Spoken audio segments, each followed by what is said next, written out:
With the news that Haywood Highsmith just had surgery, we look at the potential impact to Miami's rotation. Plus, Nikola Jovic represented Serbia in Eurobasket. We'll talk about his performance in today's episode of Locked On Heat.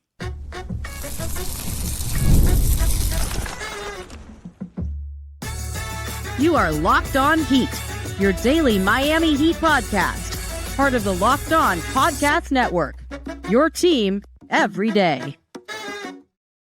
All right, welcome to Locked On Heat, your daily podcast on the Miami Heat. Whether you're tuning in on YouTube or on your favorite podcast app, thanks for making Locked On Heat your first listen every day. I'm Wes Goldberg here with David Ramil. Both of us are credentialed Heat media members who cover this team every day. For daily content on the Heat, join more than 17,000 everydayers and click that subscribe button on YouTube. Today's episode is brought to you by Game Time. Download the Game Time app, create an account, use the code LOCKEDONNBA for $20 off your first purchase. Have a jam-packed show for you today. The opening night and Christmas Day schedules have been released, and Nikola Jovic is impressing early on in Eurobasket. We'll talk about all of that here in a second. But first, the Miami Heat announced on Friday that Haywood Highsmith underwent surgery for a meniscal tear in his right knee after he got injured during a workout in Baltimore. He's expected to miss 8 to 10 weeks, according to the press release. And that would mean that he won't be available for training camp and could potentially miss the start of the season if we kind of hit the high end of that estimate there of the time that he's missing. This is a big deal for a few different reasons, David, that we can get into, but we should probably start with Haywood here.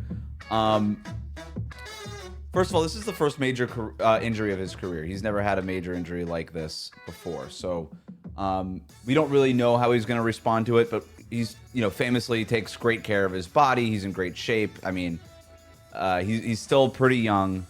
I don't think that there's any, right off the bat, there's no huge long-term concerns here with the injury. So I think that's important to get off the top. So in terms of his availability, 10 weeks from the surgery, that would be around October 17th, mid-October, right before the start of the season, the start of the regular season, essentially. That's on the high end of time that he'll miss if we go with the press release. Now, I could tell you, they are very hopeful that he won't have to miss any time and will be ready for the start of the regular season. Maybe even get some preseason action. And I know when this news was first reported and I tweet it and people are like, oh, well, it's 8 to 10 weeks plus, however much time it'll take to get into game shape and get his conditioning back. He's not going to be ready for the start of the regular season, all these things. I understand the concerns, but having spoken with a few people here, I do think that they're hopeful that he won't have to miss any time in the regular season, which would be obviously great for Haywood and great for the Heat. Yeah, I'm not so optimistic. I think it's going to be a pretty significant setback for Haywood, just because those 6 to 8 to 10 weeks, however long they might be, are crucial for him to train, and not just train on his own, but he'd be able to train with the team, to be able to put in the work, to be able to continue to develop and get into a rhythm through training camp. And I think he'll be available. Again, if you follow the optimistic prognosis or the hope, maybe he'll be available, but he's still going to be a little rusty. He's still going to be working his way through the kinks of recovery and things of that sort. And that sets him back. And we've talked about this team's depth, that they might be as deep as they've ever been. And for a player like Haywood Highsmith looking to make an impact, cracking that depth is going to be extremely difficult for him, especially if he's already behind the 8 ball in terms of recovering from an injury. It's a great point, right? And the good news here is that Haywood at least has been around the team for a long time. So it's not like he's a newcomer who really needs to figure out the lay of the land here. So, he will be around the team at training camp, which is a positive. So he'll at least be there for the new install of the playbook and be able to do whatever he can do there. So that part of it is great. But like you said, I mean, if this guy, there's some real position battles right now going on on this depth chart. And we'll talk a little bit more about specific players who could step up here in a second. But, to miss some time, that does put you behind some of these other guys. And if you're Haywood Highsmith, this is a contract year, man. He's a free agent next summer. And I know it feels like a really long time away, but in basketball terms, it's not, right? All of this matters. And we saw how preseason injuries kind of derailed a guy like Jaime Jaquez last year, and how that kind of derailed his season. Now, I'm not saying that that's going to happen with Haywood necessarily, but anytime that there's an injury in the middle of the summer like this, that's kind of brushing up at the start of the season, It's just something to be concerned about, or at least cognizant of. I think that's a great point. I think it would be foolish to do otherwise because you just think about it from that perspective. It's like, yeah, they train all year, and it's a good point that Haywood is at least familiar with what the Heat are trying to do. But if he's not out there to prove that he is better than player X, why he's not of the status in league circles where he's just going to automatically be given any kind of playing time or be automatically shoehorned into any kind of position in the depth chart or anything like that. So for him, it's going to be a matter of having to continue to work and prove it, and then if you try to rush through things, let's say he misses most of training camp, and then you try to rush through this and try to perform to that level where you're proving yourself during the regular season, that could be detrimental to the team, and not only that, but you could also put yourself at risk too in terms of maybe even further incurring another injury. So there's a lot to be said there. I mean, I don't want to be overly pessimistic, but at the same time, this is kind of where Haywood's at. Like, if you're playing for a contract, you're feeling a certain level of desperation. Of that, I don't think there's any doubt. And that being the case, you don't want him to kind of rush through this and come back too soon and perhaps develop another injury related to this, or try to force his way into the rotation and perhaps, maybe have a negative impact on the rest of the team as well. So, because when you're playing for your contract life in the league, you'll be willing to do those kinds of things, and I get it, and I totally understand from Haywood's perspective. So you only hope that he'll be available early enough so that he doesn't have to rush his way through it, but that doesn't seem likely, and I just think it's too much of a risk for him. He's not going to rush his way back. There's no reason to. It does suck if you do have to end up missing the start of the regular season. It's at the end of the day, it's like, all right, I can miss the start of the regular season. The important part is to be available by the end of the season, be healthy. To your point, nobody wants anybody to rush back here. And with Haywood, like, he has a very specific skill set that I think this roster needs. It's not as if he misses, let's call it the first week of the regular season, which again, I don't think that that's the expectation whatsoever. But let's just say hypothetically he does, that there's some sort of setback in the rehab or whatever it is. I don't think it's going to be a situation where he's just out of the rotation altogether when he is 100% ready. Like, this is a guy who defensively is maybe Miami's best wing defender, right? Whatever you consider Davion Mitchell, maybe more of a point of attack guy. When I'm talking about, like, Haywood is guarding like other wings and stuff. Wiggins is certainly up there too, very capable on that end as well. But like, this is a very specific skill set. He's shot 40% from three the last couple of years. I just think you know what you're getting from Haywood. Whereas somebody like Jaime, you just didn't really know what you were getting, even going into his second year. Somebody like, Simon Fontecchio, who's brand new to the team, doesn't know anything about it. Like, this could potentially set him back a big way. It's kind of weird to say it, but if this was going to happen to anybody, you would almost be like, yeah, Haywood might be the best guy for this to happen to, because it's also not like Tyler or Bam, these other guys who have been also been on the team for a long time, but are obviously hugely important players to everything that you're doing. So right. I don't know. I hear the pushback. I understand the pessimism, but if I could, I guess I'm more of the optimist here, and I don't think that he's going to miss significant time, if any at all. It feels like everybody's pretty hopeful around it. So we'll see. Like I said, you never want to get hurt, but if you were going to get hurt, better to do it now than in the middle of the season. Fair enough. In terms of the free agency part of this, though, so he's making a little bit more than $5 million this year. The other part about this too is, now that it's out there that he's going to get hurt, he's not getting traded anytime soon. So that's part of this, I suppose. Everybody's still technically available to get traded. But I do think, because this is the first major injury of his career, how he does respond to it will be important when considering what his value will be next summer. Oh, yeah, of course. You want to show that there's no lingering effects, that he's going to be back to playing at the same level, and able to make the kind of impact that we're accustomed to seeing from him. If he's a step slow, or if there's anything that could seem like maybe he's just, especially with the shooting too. Like, I think that's such a big part of why he has so much value. If his shooting percentage dips even significantly below 40%, all of a sudden he's not nearly as attractive a 3-and-D option as he was over the last couple of seasons, where you could say, you know what, despite his being a little undersized, he's a solid defender and a very good shooter. you need both of those things to work in tandem for him to have the kind of to maximize the value that he You're only provides. 3 and D if you have both of the things there. You got to be 3 and you got to be D. And nobody wants just a D. Nobody wants just a 3. Well, with Highsmith hurt, it does open up an opportunity for somebody to step up during training camp. I have a pretty good idea of who that person might be. We'll talk about that next here on Locked On Heat.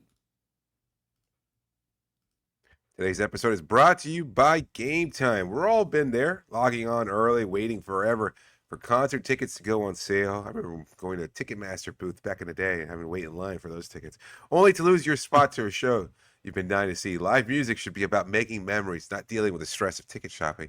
That's where Game Time comes in. Game Time makes getting concert tickets faster and easier than ever. Prices actually drop as it gets close to showtime, and you can save up to 60% off with their killer last-minute deals. If you're tired of endless scrolling, trying to find the best deal, well, guess what? Game Time's zone deals. Pick the best seats in your section for you, and they've got this great panoramic view feature so you can see exactly where you're going to be sitting. If you were in a venue that you've never been to before, you're kind of curious what the view is like, you'll know exactly what it is thanks to Game Time. So take the guesswork out of buying concert and show tickets with Game Time. Download the Game Time app, create an account, and use the code LOCKEDONNBA for $20 off your first purchase. Terms will apply, but again, create an account, redeem the code LOCKEDONNBA. You get $20 off. Download the Game Time app today. Last minute tickets, lowest price, guaranteed. We'll be right back. Thanks again for making Locked On Heat your first listen every day. So who steps up now with Highsmith out, at least for training camp in the preseason? I do think there's an opportunity for other players to get a few more reps and for some players to impress the coaching staff and step up during this point. So when you look at the depth chart, first of all, Haywood Highsmith figured to be a big part of this rotation. I have 10 guys who, to me, just have to play. I just think you have a top 10 on this roster. That's pretty clear. Highsmith was one of those 10 guys. No doubt. So when you take him out of the equation, he was like, to me, the natural backup to Andrew Wiggins, right? Just two guys who can come in, hit open threes. They play hard, play good defense. Like, it just made sense. So with Highsmith out, I think that backup spot behind Wiggins becomes a little bit more cloudy. Yeah. I would say it's probably Jaime Jaquez Jr. still there, who, doesn't play like Wiggins, but plays the same position. I think he's there. I think Pelle Larsson is a guy who can, plays hard, hustles, can guard twos and threes a little bit. I think he's there. And I think there's a couple of other guys on the fringes, whether we're talking about Kashad Johnson or Simon Fentecchio or somebody like that, who could potentially, at least in training camp, get these reps, whether it was like Haywood playing with the second team. Does that go now to Kashad Johnson, who kind of feels like a training camp version of Haywood Highsmith in a lot of ways? Does that just sort of go to him? And can he make the most of those opportunities? But to me, I have my eye on one guy who I think has a real opportunity here to step up, and to me, it's Pelle Larsson. When you think about all the little things that Haywood Highsmith does that makes him one of these guys that Eric Spoelstra always talks about, make me watch you, make me play you, all these things, Pelle Larsson embodies a lot of that kind of stuff too. They're different players, but in terms of just a glue guy, a connecting piece who just kind of fits into multiple kinds of lineups, I look at Larsson. He's the obvious choice. He's just a guy who plays defense with that same intensity. He brings some of the three-point shooting ability, although he has yet to do so consistently. Being able to attack and create some things offensively, if he can cut down some of the foul trouble and things of that sort, I think he could be a positive impact player out there. So this is a really good opportunity for him. It's a shame, though, that we're talking about a second-round pick in terms of him being the impact player. And not a knock on Pelle at all, because I think both of us appreciate what he brings to the table. But, I mean, we should be talking about the obvious choice here being Jaime Jaquez. Like, this is a great chance for him to build off of what was a disappointing season last year and to show that this new version of him is the real version of Jaime moving forward, that he's put the injuries behind him, that he's still that scoring threat, and we'll have to see. I'm curious more about Jaime than anything else, because I think it's more about having a higher ceiling in this term and at this point, and I think he's certainly a good enough player offensively. It's just a matter of whether or not he brings some additional playmaking and defense. Yeah, I mean, that's really the big part with Jaime is, can he step up defensively? Can he get that athleticism back?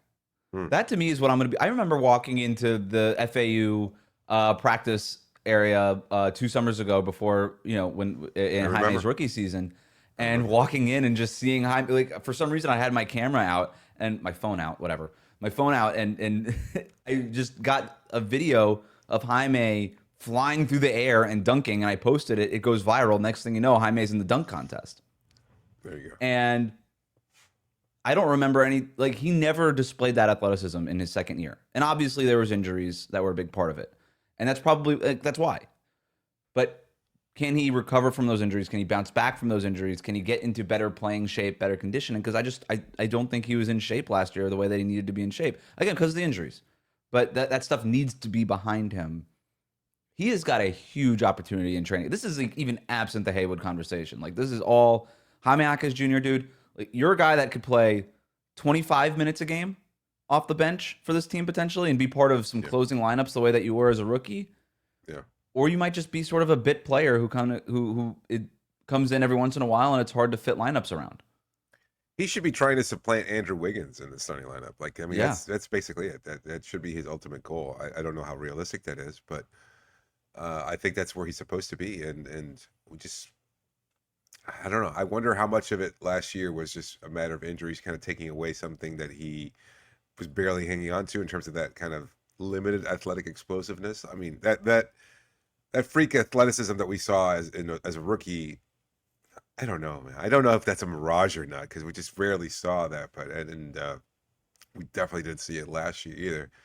But I also wondered whether or not there was just limitations in his game, and I pointed this out a number of times. It just seemed like he had one attack move, and kind of everybody had figured it out. So it doesn't help if you're not overtly explosive, and then you really don't have much in your bag or your repertoire. So I think it's a great opportunity for him to continue to develop both. Like, if he's just a little bit healthier and a little bit more explosive, and he's had a chance to work on some things that he can do consistently within a game context, I think he's got a great opportunity there, because I think he should be one of the top players on this roster. He should be one of the guys that contributes a significant amount of playing time and helps his team secure wins. And last year, that wasn't the case. I had him in my top 10. When I talked about 10 guys who need to play every night, I still have Jaime in my 10, just to be clear. No doubt. Like, it's just, how many minutes are we talking about? Like I said, it could be 12 minutes a night. It could be 15. It could be 25, depending on how he performs. And there's no reason why Jaime, based off of his rookie year, being first team all rookie, all the things that he was showing us,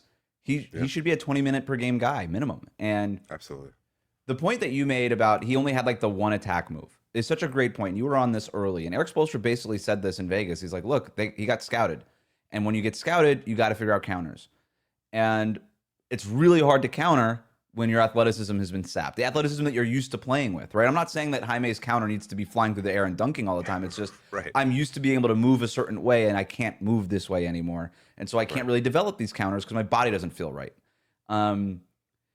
If he's able to develop these counters, the other part with him too is I thought he got so just like in his head about the three-point shooting to the point where every time we asked him about anything, I could have asked him about what his favorite sandwich was, and he was like, it's turkey, but also I need to be better at three-point shooting. Like, that was almost always where the conversation ended up with him. And Eric Spoelstra in Vegas also mentioned, like, he can't do that. Like, he's not a three-point shooter. That's never going to really be his game. He's not going to be a guy that's out there on the perimeter just taking a bunch of threes. Now, he has to be able to make that shot when it's open. But what makes Jaime special is not his three-point shot. It's his ability to eat up space, get to the basket, kind of play in that old-school downhill way, and kick out to other shooters. Like, that's his role.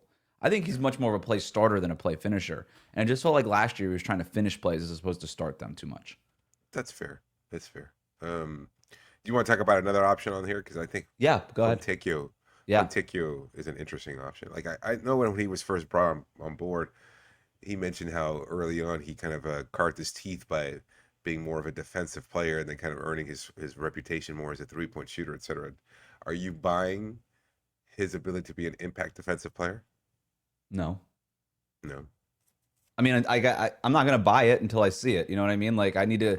This is like I need to go to the lot and test drive this thing. Yeah, I need to see this.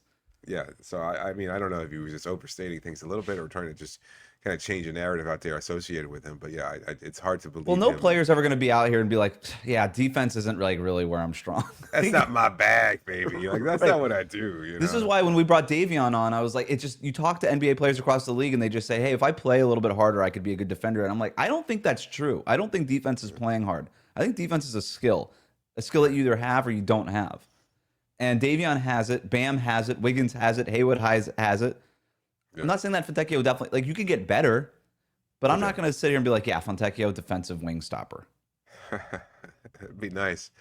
It'd be nice to get it. And I guess then lastly, Keshad Johnson, also a good opportunity, but as we've talked about pretty consistently with him, it just seems like he's kind of buried there and he's not going to get that kind of opportunity. Now he will, at least in training camp. Like I said, I could see whatever Eric Spoelstra and this coaching staff were thinking, hey, these are our teams. This is where Haywood was going to be in our scrimmage teams here or whatever.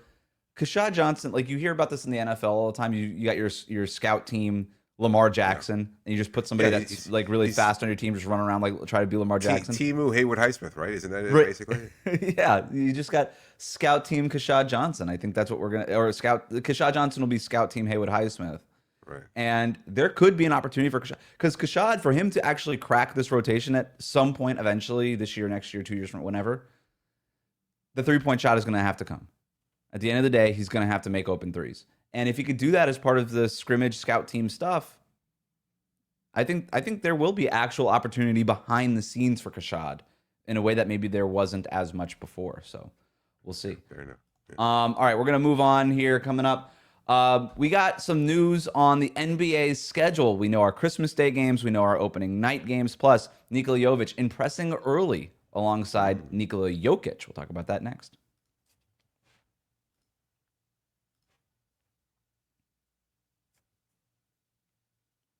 All right, so before we get to how Jovic looked in his first couple of Eurobasket games over the weekend, Shams reported the Christmas Day and opening night schedules. So Christmas Day, we have the 5 games on ABC and ESPN.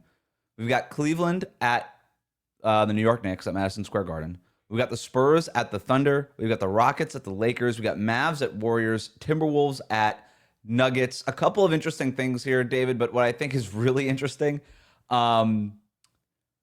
just 2 Eastern Conference teams out of the 10 teams playing, 2 of them are in the East. The other 8 are all in the Western Conference. And if you look at that versus opening night, Rockets at Thunder, Warriors at Lakers. The NBA is just admitting the East sucks and nobody wants to watch it this year. The 2 showcases they have, we've got what? I said 5, 6, 7 games. Only one of them involves teams from the Eastern Conference. Some of the top players in the East are hurt though, like Sure. Jason Tatum, Tyrese Halliburton. Okay. That's it? It took 2 injuries to just completely punt on an Well, entire conference. there's that other guy who's the alleged MVP in Philadelphia, but who knows when he's going to be available? You know, That's unless another something- big takeaway here. Philly and Embiid used to be a staple on Christmas Day, and they are no longer. Right. And rightfully so, by the way. They don't deserve to be there. So, I mean, you look around, Cleveland should definitely be there. The Knicks should be there. That's the problem, though. Why schedule the Cleveland versus the Knicks? Like, that's another opportunity. It's like you've got 2 good teams that you know you're going to draw there, Cleveland being one, allegedly, and New York being another. Like, they should be playing other teams, right? Like, not just putting them out there just... Oh, you mean like spread out the East, have them go west or something? Yeah, that's not bad. I mean, you have to have... Madison Square Garden is a staple, so somebody has to play in New York. Sure. I guess I don't know. I kind of like Cleveland and New York playing in primetime just because these are probably going to be the 2 best records in the East. I like watching them in a primetime slate go up against each other. But like, Sure. I know that they waived Damian Lillard and all this. Like, why is Giannis not on Christmas every year? He is so fun to watch. Everybody likes your uncle who never watches basketball will enjoy watching Giannis. He's a freak.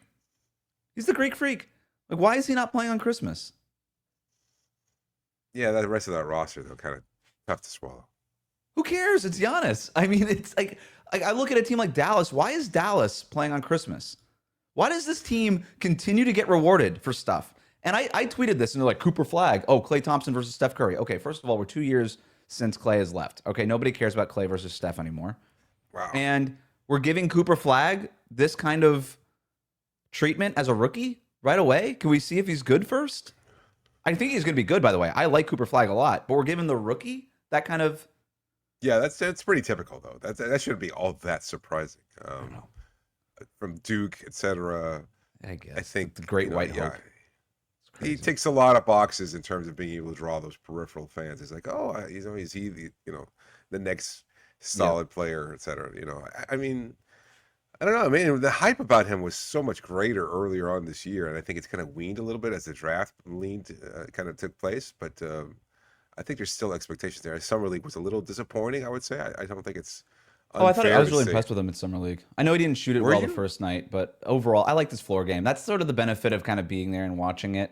I think I'm not even paying attention to the box score with him. I get it. Yeah, but no, look, I'm not trying to diss Cooper Flagg. I'm just saying, like, if you needed to figure out a way if you needed to figure out a way to put more Eastern Conference teams in your most important day of the year, taking Dallas out of it would have made sense. Like, I get Houston versus Lake. I get it. KD versus LeBron and Luka. Yeah. Like, that's awesome. Yeah. Spurs versus Thunder, that's going to be here forever. Get used to it. And I'm here for it. Wemby versus Chet. Shai Gilgeous-Alexander defending champs locally. Like, I get that. Minnesota versus, like, Nikola Jokic, by the way, is slowly becoming a staple on Christmas also. Yeah. Like, he's there. Denver is always hosting the late game, and having Anthony Edwards, like, that's the best way to finish. Like, I have no problem with most of it, but if you're trying to find a way to do it, that I guess Dallas would have been the one team I would have taken out. Then opening night, Houston at Oklahoma City, very cool. Kevin Durant being there for ring night. That's pretty awesome. That's a nice storyline there. I know he's going to play it up and be like, nah, it doesn't matter to me. I haven't played here for so long. I'm just happy for the organization, blah, blah, blah. But I just can't wait for that camera to pan to him. Yeah. Yeah, it's going to, for sure. Yeah. Even if they have to wind up editing it somehow. It's an interesting slate of games. And, Miami has a lot of work to do to get there. I think that's yes, that was my next question. Yeah, I don't think anybody's interested in seeing anything that the Heat have to do right now. I mean, we talked about the win totals and the Vegas projections last week, and while we were a little bit optimistic they would be able to surpass those projections, I don't know that there's still a marquee team that's going to draw your peripheral fan. Like, no one's going like, ooh, wow, did you see? No, what did Tim Legler say the other day? They're boring. I'm bored of the Heat. It's like, I'm bored. I'm like, yeah, I watch it every game, buddy. Yeah. I have now. He took the under just out of boredom, which I'm like, not sure that's the best way to spend your money. But no, I do think they're going to go over the win total. But if you're bored of the Heat, I can't tell you not to be, right? And I do think that there's an idea around them. But to your point, it's going to be a while, I think, until they land on Christmas or on opening night again. But hey, I guess if you're a Heat fan, don't feel too bad because it's the entire Eastern Conference that everybody's bored of. It's not just you. It's Fair everybody. Enough. It's the whole neighborhood. Everybody's bored of it. Finally, we're actually the Eastern Conference. And you know what? It's from a personal perspective, it's great to not be able to have to work on on Christmas Day. So I love it. What night do you have Locked On NBA? Night? Is it Wednesday? Let's see. Don't speak too soon. No, Thursday. We're both out of it. We both got out of it. It's a Thursday. Christmas is on a Thursday this year. All right. Nice. All right. Really quick. Nikola Jovic is playing with Team Serbia during Eurobasket. They had a couple of friendlies, kind of practice warm-up games over the weekend. Serbia played Greece and Cyprus. Jovic played well in both of those games. He had 9 points, 5 rebounds, an assist, and a steal in 24 minutes for Greece, and then 6 points, 4 rebounds, 5 assists in 17 minutes against Cyprus. That 5 assist number jumps out. He's shooting it pretty good, especially from three-point range over the course of those two friendlies. But what I want to talk about, there was a play where Jovic got the ball from Nikola Jokic, who's on his team. Yeah. And Jokic is in that dribble handoff spot, passes it off to Jovic. Jovic just off the dribble, or on the move, grabs the ball, shoots a three, makes it. And I don't know, my imagination just started going. Because we saw some high-low actions with Nico and Bam, but we didn't really see that, and we know what Bam's going to do with the dribbling. Like, Bam's in that spot all the time, just where Jokic is.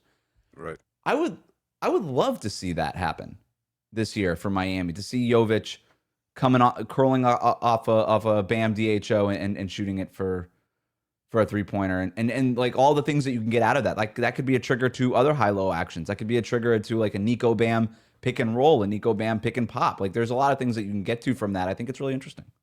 Yeah, so do I. I'm hoping that Eric Spoelstra allows Nico to kind of play a little bit more unhinged, to kind of let him off the leash a little bit, as Bam and Bio used to always say. But I think Spo's kind of a little bit more rigid in that sense. I don't know. I think, again, we talked about it in terms of Nico. Like his size and versatility make him such an intriguing player, and why we expect him to be an impactful one too, because he has those very unique blend of skills, and he just has to have the opportunity to showcase them. And I don't know that Miami always does that. More to that point, though, he's also been challenged with kind of trying to deal with injury and things of that sort. And so if he's able to stay healthy, that's the first step. And from there, it's up to him to kind of show that he can do different things. And I liked what we saw from him in his first Eurobasket game there. I think that was an interesting way of showcasing some of that versatility. And he does also look, I hate to go on muscle watch this early, Let's but do it. he also does look like he's a little bit more fit than he has been in the past, and that's great.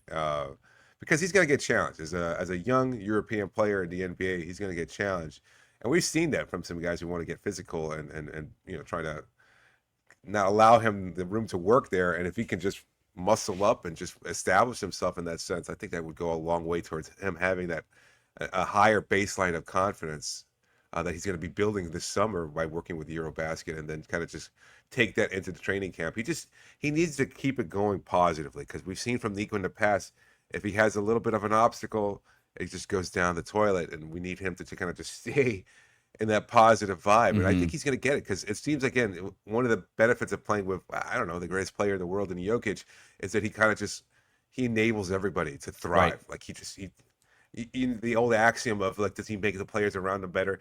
That's all he does. That's all Jokic does, while also 30 points and 20 rebounds a night. Yeah, it's great. No, it's a great point, and that's what I'm so excited to see Nico play with Jokic, is because he will get to experience that, but he's also going to be able to learn from Jokic, right? And Nico's been very open about how much he admires Jokic, and every time Denver's in town, they go get dinner and stuff. They spend some time together.